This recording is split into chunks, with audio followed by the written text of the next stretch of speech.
Hi everyone, my name's Jackie. Welcome to my channel, Enjoying Life's Journey, and welcome back to our weekly book club discussion. So for the month of May, we have been reading The 5 Love Languages by Gary Chapman. If you haven't been following along, we do have a few other videos for the book. Every week we've been focusing on moving forward a few chapters at a time, and then we're coming back every Friday to discuss those chapters. If you're not familiar what our book club is, basically every month we're picking a new book each month that's based on improving one of the areas of our life. So whether that's, for instance, this month is about relationships, breaking it down into quarters. So at the beginning of every quarter, I'm sharing what our 3 books are for that quarter, and then each month we're diving into those books. We're going over each chapter with some discussion questions as well. I'm showing you guys how I'm implementing those ideas, those habits, some of those things into my routine, or giving you guys some challenges on how you can implement it into your routine. You know, they always say knowledge is power. However, if you don't use that knowledge and actually take action on it, then it really doesn't suit us very well, does it? So the idea with our book club is not only to read some great books on the different areas of our lives, but it's to implement them into our lives as well and actually see progress in those areas. So the few books that we've done already, we started the year off with The Miracle Morning, which I was categorizing as kind of a personal development goal setting type book. The second one was the 21-day Total Body Transformation Challenge, which was the Primal Blueprint lifestyle, and that basically was health and fitness. The third book was Dave Ramsey's Complete Guide to Money, so that was personal finance related. The fourth one was the Life-Changing Magic of Tidying Up, so that was for our physical environment. And then this one, being the 5 Love Languages, basically is our relationships, our love and our relationships category.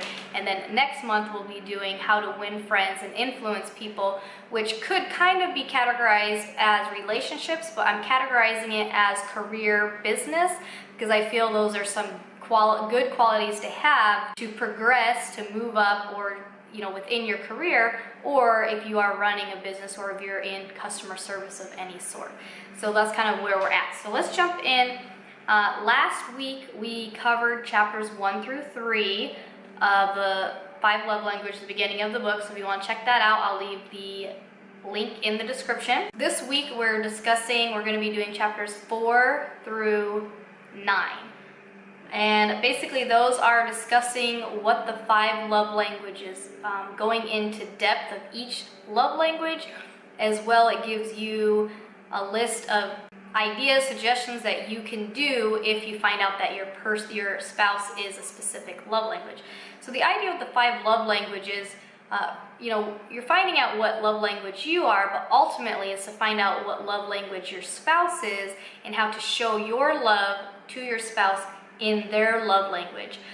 If your spouse is on board and you both can work this at the same time, then even better. If not, you can still get benefit out of learning what you can do, and your spouse will see that change in you, and they'll either start responding to that naturally, or they might ask you, hey, what's going on? I've seen this change in you. So I mentioned there in the book it has a assessment. My husband and I took the assessment, and then basically he only read the love language that he was and one of my primary love languages, whereas I've read the entire book. And then this week, chapter 9 is actually how to determine your love language. And so after reading that, I kind of decided that my assessment may have been off a little bit. So we'll talk about that in a minute. Okay, so let's jump into chapter 4. So chapter 4 was going over the love language, which was words of affirmation. So basically so when we say love language, we want to say our emotional love language, okay? So how you can express your love, emotionally, how you can feel. I talked about this last week about keeping your love tank full. So that's your emotional. I wanted to put an emphasis on emotional love tank. Okay, so you can be loved, intimate, and still feel that your love tank is empty because your emotional needs are not being met. Okay, so that's what I want to kind of point out there as well. So basically, our words of affirmation, these are ways that we express that emotional love using words. Okay, so these are using words to help build up the person that we love. And within each love language, you'll see here that there's different dialects. What are some of the different dialects of words of affirmation? One of them is, you might think of automatically, is a compliment, verbal compliments. And that's basically just one of the dialects. So obviously complimenting them on how they look, or they did something well, you know, good job on that, you look great. The second dialect is encouraging words. So encouraging means to inspire courage. So basically, if you're being supportive, so if your spouse comes to you and says they want to pursue a hobby, or they want to go for a promotion at work, or say, you know, they want to get in shape or something like that, it's ways to show that you're supportive of their decision and show encouraging words. Yeah, you'd be great at that. I know you know, things like that. And again, this may not be your primary love language, so it might be hard for you to come up with encouraging words. So like I mentioned, within the book, they give ideas, different things that you can do to become better at that love language. So the third dialect of words of affirmation could be kind words. So basically, this is meaning the tone of your voice or the way something's said. So if you say somebody, you know, your spouse asks you to do something, and you say it in a cheerful, kind way, oh yeah, I would love to do it, and you do it, or, you know, so that's kind. Or they're like, oh, yeah, I would love to do that. Obviously that's not so kind. So you get the idea. So the idea is you use kind words, but it's also about, like, if there is, like, if you're disappointed in something, finding a kind way to bring it up and not being criticizing and things like that, trying to do it in a kind way. The fourth one are humble words. So humble words are basically, instead of demanding that somebody do something, you request that they do it. You ask them, more like asking them questions, or like they give an example in the book. The guy's like, oh, you know those pies you make? I really love those pies. Do you think you could make one of those pies for me? That's a request, instead of, you need to make me that pie. I need that pie. Or, you know what I mean. You can tell I'm not very good at acting on that. And they say that there's many more. So those are just 4 that they've mentioned in the book. But just think about that for a moment. If you are, you know, words of affirmation, or your spouse's words of affirmation, you can think of those areas and say, yeah, well, personally, I feel humble words and kind words, I feel like those should be used when you're talking with people in general anyways. I think you should always, instead of demanding something, you should always request it. I feel that you should try your best to speak in a kind way, in a positive way, the best that you can. So those, but those, you know, if your spouse's main dialect is that, it may be as simple as just, instead of making something sound like a demand, making it sound more like a request could make a huge impact for your spouse if their primary love language was words of affirmation and their dialect was humble words. So it's just, you know, ways to kind of break down the area. So that kind of gives you an idea. Like I mentioned in the book, so you'd want to pick up the book to see, he gives more examples on how to work on giving compliments, how to work on encouraging words, how to do that if that's not your primary love language, if that doesn't feel natural to you, ways that you can start working on it. Also, you know, ideas of activities or things that you can do with your spouse. So the discussion question for chapter 4 is to give an example of humble words and what does this communicate to your spouse. Okay, so that's for chapter 4. So chapter 5 goes on to the second love language, which is quality time. So basically this is spending time together, undivided attention. It does not mean what you would consider spending time in the same area, which he says in the same proximity. So it doesn't mean, oh, you're both watching TV together, therefore you're spending quality time. It's basically undivided attention, and it's, you know, having that togetherness. So again, not just being in the same room, but having that feeling of togetherness. And he says, it doesn't mean you have to sit there and look deeply in their eyes, but you should be present and aware of what's going on. And so with this one, there's two dialects. Basically, there's quality conversation and there's quality activities. So the difference basically, if the quality time, say your spouse just really wants to tell you about their day. And so if you just gave them that undivided attention and listened about their day, maybe gave a little bit of dialect back and forth about how your day went, everything like that, then they're gonna feel that they got that quality conversation, that quality time, and it's gonna help their love tank fill up. Now the other one, the quality activities, is basically that you're doing activities that either one or the other person likes, or maybe both of you like, but you're doing them together, and if you get that sense of togetherness, you get that quality time together, maybe you're having fun, you're joking, you're doing that, but again, it's an undivided time.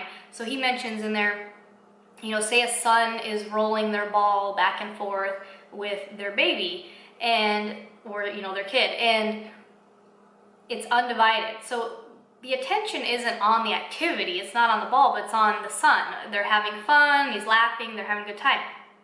But if you take that same situation, you're rolling the ball back and forth, but you're on your cell phone, well, now your attention is split in half, and the person you're in front of is not going to feel like they're getting that quality time with you.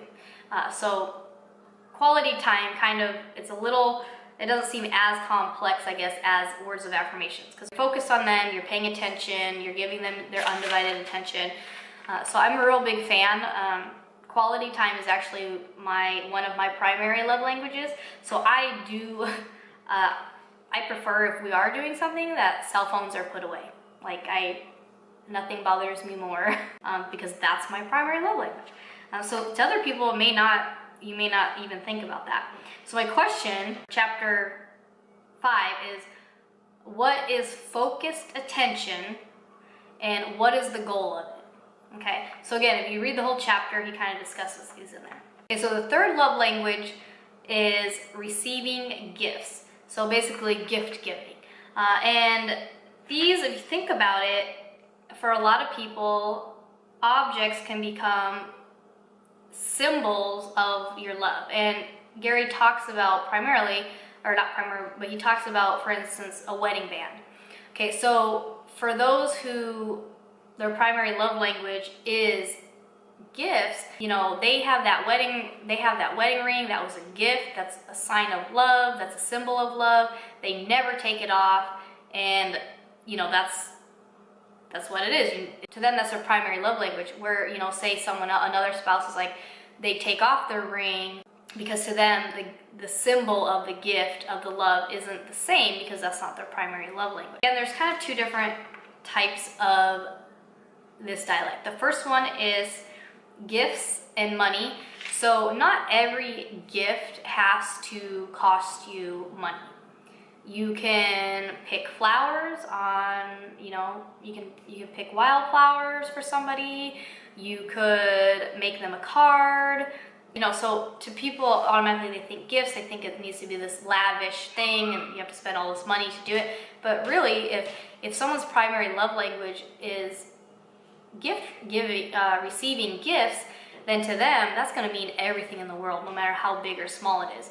Now, if your primary love language is not giving gifts or gift giving, then it may not matter how big or small, or it may matter that, oh, well, they didn't spend this on them, because that's not your primary love language. But if that's your love language, it doesn't matter how big or small, you're going to interpret that as that person loves you. And the second part of that is the giving of yourself. So he mentions in there, so there's a couple in there, and the wife's giving birth, and all she can remember is that the husband, after the baby was born, all she can remember is the husband left. And for her, it was, she didn't necessarily need gifts as in objects, but she needed gifts as in the presence of her husband. Now he went off to go show everybody the picture of the baby. He was super excited about the baby, but she didn't know that. She just saw, oh, he's leaving me over here. He doesn't love me. He loves this more than me. So you could see how that interpreting different love languages could be quite difficult. But basically, so giving yourself a present, being present for crisis, or being present for funerals, being present for the birth of a baby, being present to just any type of life change. If you're there, you're basically giving the gift of yourself to that person, if that's their primary love language. So my question for you for love language 3, which is chapter 6, I believe. Yeah, 6 is, so describe the gift of self, which I kind of did already.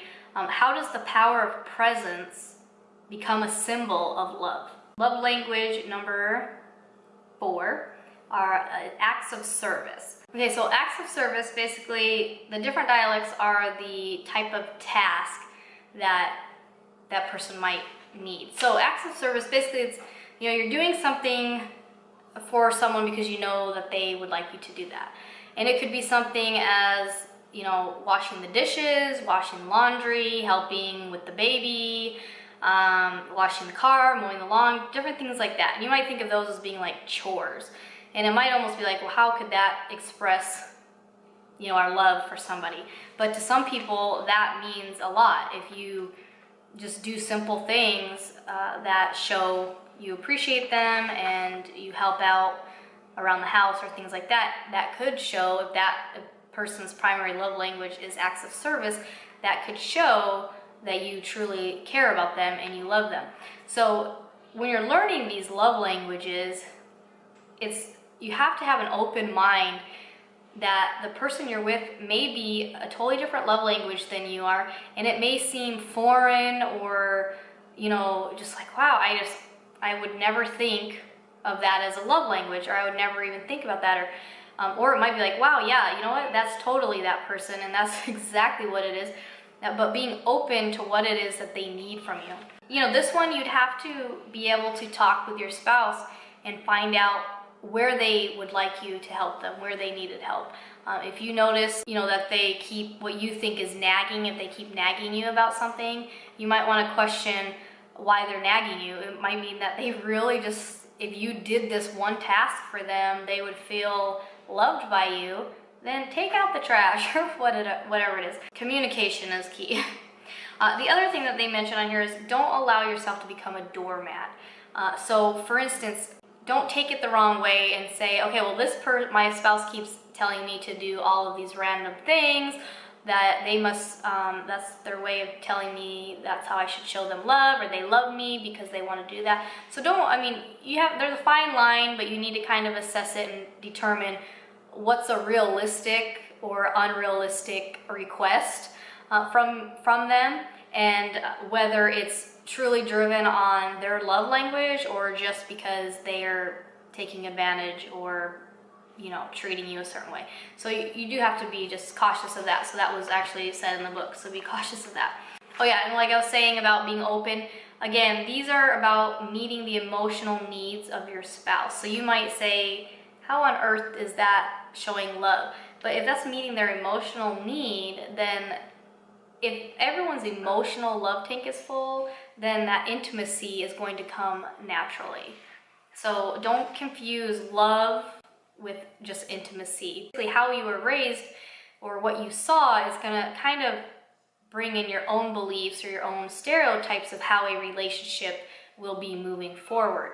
So it's getting out of those stereotypes and learning to truly communicate in each other's love language. I hope that makes sense. So my question for you guys is, explain how acts of service function as a love language. And we kind of talked about that a little bit. Okay, so the last love language number 5, is physical touch.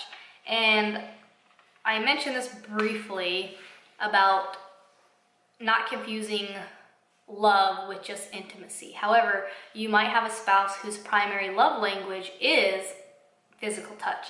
And they made a good point in the book to say that the physical touch is not just that sexual intercourse, that intimacy. There's other ways to show intimacy and to show love through physical touch that is not sexual.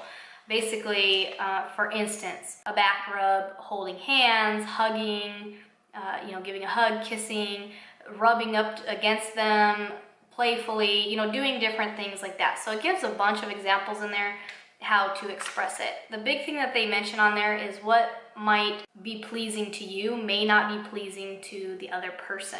So you have to let your spouse be the leader in this. You can be as creative as you want in this area and just try different ways of touching them, like I mentioned, brushing up against them, holding hands, doing things like that, but always ask them about it. So you may do a physical touch to them, running your fingers through their hair, and that may irritate them.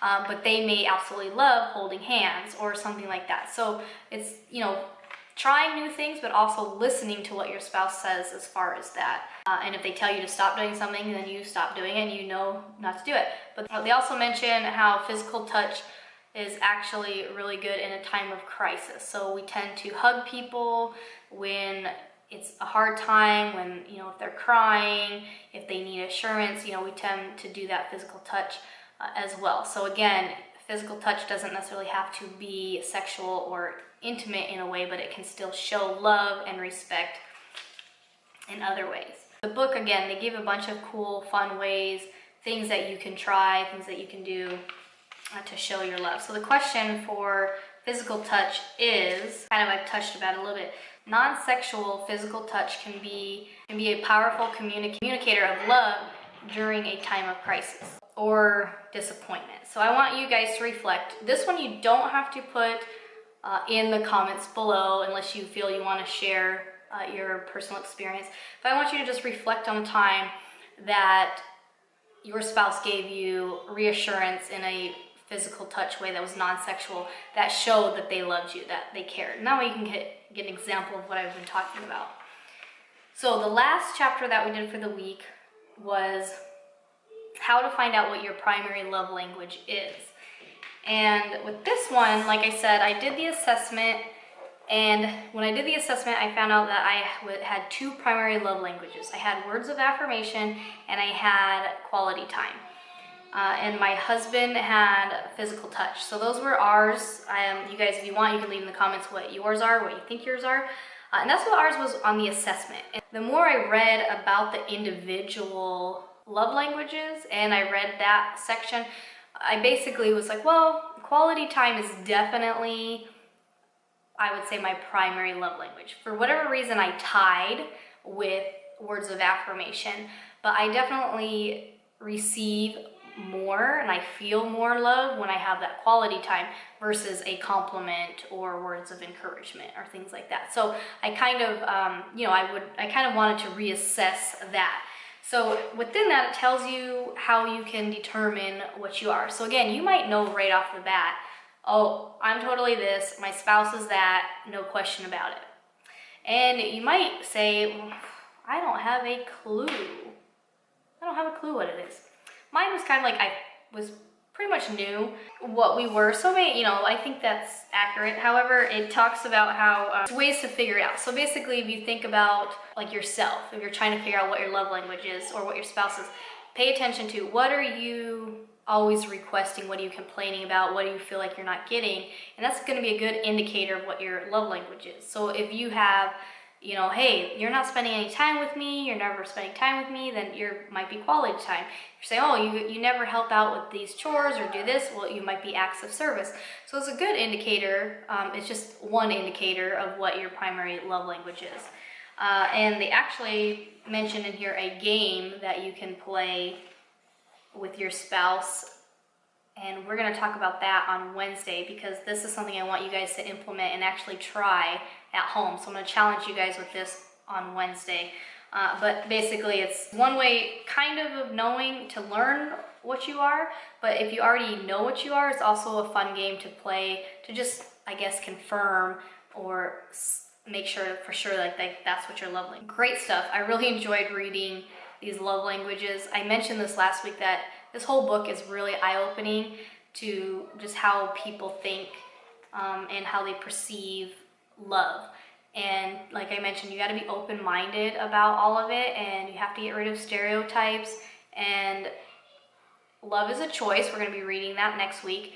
And we choose who we love, and we choose to love them. So if we really, truly want to love them and we want to show them that we love them, then we're going to learn what their primary love language is, and we're going to help keep their love tank full. And that's going to help build the whole entire relationship. So the question for this section, what are the 2 kinds of people who have difficulty discovering what their primary love language is? And they mention that in the book. So there's 2 types of people who are having a hard time figuring out what their love language is.